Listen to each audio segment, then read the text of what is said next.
ফেসবুকের 3টা পারমিশন অবশ্যই অন করে রাখতে হবে। অন করে রাখলে ফেসবুকে যখন নতুন কোনো আপডেট দিবে সাথে সাথে আপনার ফেসবুকে চলে আসবে।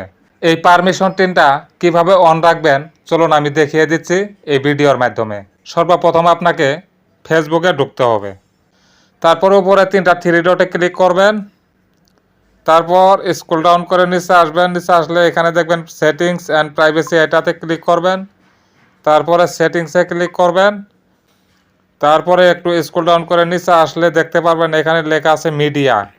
এই মিডিয়াতে ক্লিক করবেন। মিডিয়াতে ক্লিক করার পর একটু স্ক্রল ডাউন করে নিচে আসবেন।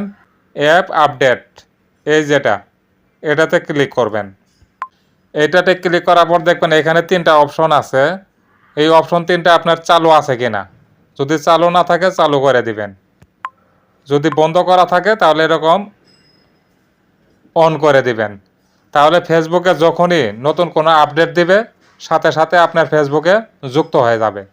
সেটিংসটি খুবই গুরুত্বপূর্ণ। যারা ফেসবুকে কাজ করেন অবশ্যই এই 3টা পারমিশন অন করে রাখবেন।